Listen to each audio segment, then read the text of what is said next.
Chào mừng bạn đã đến với Cassette, nơi lưu trữ những cuộn băng đặc biệt về văn hóa và nghệ thuật.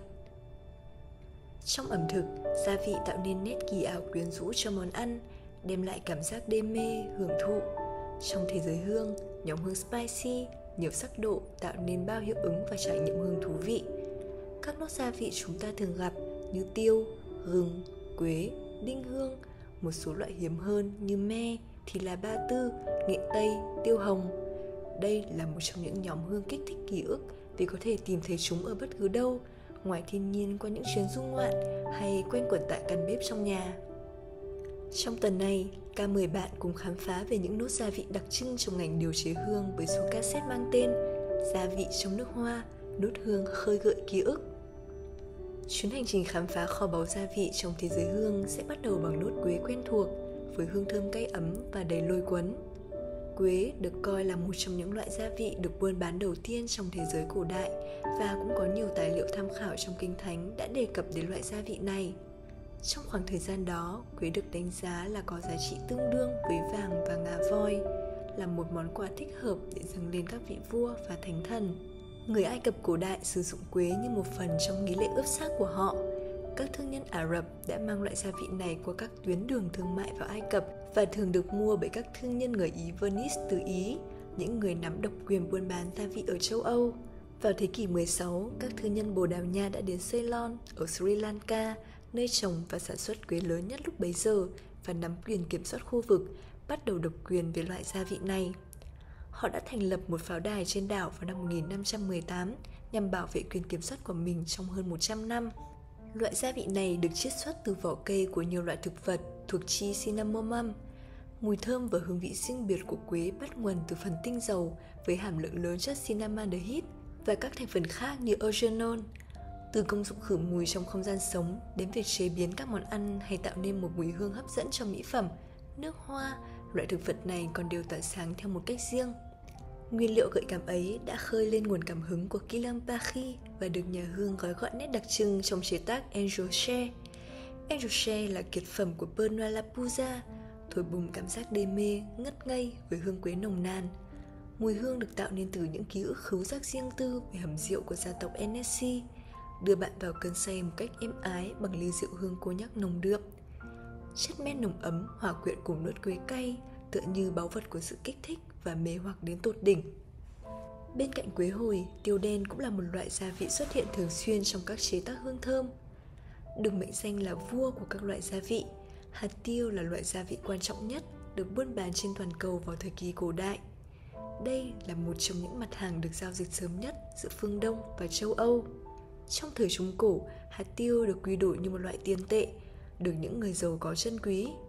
Lịch sử châu Âu thời Trung Cổ lưu lại bằng chứng về ảnh hưởng của hạt tiêu trong thương mại, rằng những người buôn bán hạt tiêu thậm chí còn có tên bản địa của riêng họ, chẳng hạn như Pepper ở Anh, Pfeffersack ở Đức và Poivrier ở Pháp. Cho đến ngày nay, tiêu đen vẫn là một loại gia vị phổ biến được sử dụng rộng rãi trên thế giới. Loại hạt li ti gói gọn trong đó một thế giới thơm vô cùng nghịch thuận. Nếm thì cay, xong ngửi thì lại thơm mát đến tê lạnh. Nghiền hạt tiêu ra, hương thơm rực lên hoang dã mãnh liệt, thoảng dư vị rang cháy, lại lẫn hương danh lá, chút cay nhẹ vương nơi đầu mũi, xong vẫn có nét the tựa bạc hà bao trọn. Trong nóng có lạnh, trong khét có non, trong gồ ghề có nuột nà.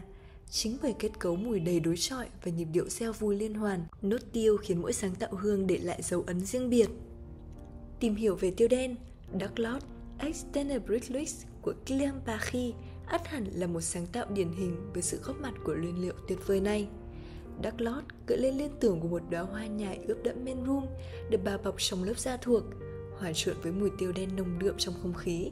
Có lẽ bởi vậy mà dải hương mang đậm nét sâu tối và bất diệt của màn đêm, trở nên bí ẩn, quyến rũ một cách lạ thường. Tựa như quý ông của màn đêm, vẻ lạnh lùng dường như tan biến khi đứng trước người phụ nữ mình yêu thương, chỉ còn lại sự ôn nhu và chở che trọn đời. Cùng với quế và tiêu đen, gừng cũng là một nốt gia vị mang đến những hiệu ứng khứu giác thú vị trong thế giới mùi hương. Tài liệu ghi chép lại cho rằng gừng xuất hiện từ khoảng 5.000 năm trước. Giống như nhiều loại gia vị khác, gừng đã từng là một mặt hàng đắt giá. Vào thế kỷ 14, một bao gừng có giá bằng một con cừu. Trong những năm giữa thế kỷ 16, châu Âu đã nhập hơn 2.000 tấn gừng khô mỗi năm từ Đông Ấn. Gừng được biết đến là một loại thực vật thường được dùng để làm gia vị, có vị cay và tính ấm. Gừng cũng được dùng trong ngành chế tác nước hoa, thường được gọi dưới tên hương bánh mì gừng. Tên được sử dụng đầu tiên trong Bois de Gin của Chanel, Tea for Two của L'Artisan Parfumeur và Brick Red của Burberry. Mùi hương của gừng cay, sắc, nhẹ nhàng và hay được kết hợp cùng với các hương cam, vani hoặc gỗ. Nét cay ấm áp của gừng được đẽo gọt một cách tinh tế và gửi gắm trong một mùi hương của Edition de Parfum Frédéric Malle mang tên Uncut Gem. Uncut Gem lôi cuốn, tươi mới nhưng cũng cổ điển, trẻ trung tựa như một viên ngọc thô ẩn chứa cá tính của nhà chế tác.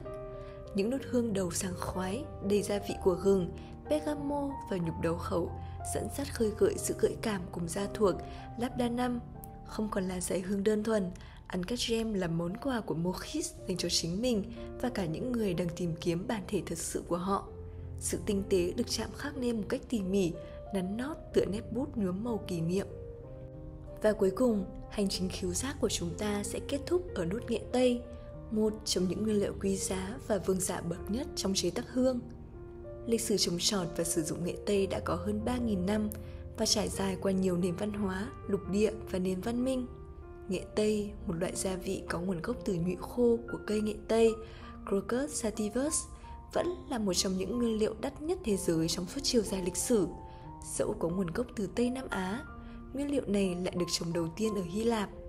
Trong ghi chép của lịch sử, nữ hoàng Cleopatra đã tắm trong sữa ngâm nghệ tây trước khi gặp người cầu hôn. John O'Connor cũng từng nói trong The Book of Spies From Ennis to Orrery rằng nghệ tây được sử dụng để nhuộm những chiếc áo khoác len cho những người phụ nữ Minoan. Trong mỹ phẩm, nó được trộn với đất son đỏ, mỡ động vật và sáp ong để làm son môi. Nghệ tây là một trong những loại gia vị đắt đỏ nhất trên thế giới với những biệt danh như ông hoàng gia vị hay vàng đỏ, được ứng dụng trong nhiều lĩnh vực từ ẩm thực, dược phẩm cho đến mỹ phẩm và hương liệu. Nốt nghệ tây trong nhiều loại nước hoa được lấy từ nhụy của hoa nghệ tây có vị ngọt bùi, mượt mà, gần gũi và giống với da thuộc, với một chút hương đất làm nền. Với thứ nguyên liệu quý giá này, nhờ hương Kylian Paris đã thể hiện sự trân quý vô cùng thông qua từng giọt rosewood tinh tế. Rosewood bừng sắc đỏ quyến rũ của hàng ngàn cánh hồng, quyện hòa mượt mà cùng trầm hương huyền bí. Bông hồng sa mạc càng thêm vẻ đài cát với các nốt nghệ tây quý giá. Hình ảnh một người phụ nữ trưởng thành mang nét đẹp của thời gian, nét quyến rũ của sự từng trải dường như chính là tinh thần mà quý ngài Hennessy muốn gói trọn trong từng giọt hương. Đặt các loại gia vị trong sự kết hợp hòa quyện với một số nốt hương khác, các nhà chế tác tài hoa đã tạo ra những làn gió tươi mới trong khu rừng hương nhiều sắc độ. Như vậy, từng tầng gia vị trong dải hương nối đuôi nhau đưa ta đến với sự trải nghiệm riêng tư, đem đến những cảm xúc tròn trịa nhất. Những khám phá thú vị về các nốt gia vị trong nước hoa đã dẫn lối chúng ta vào một thế giới hương thật kỳ diệu, đồng thời kết thúc số cassette ngày hôm nay.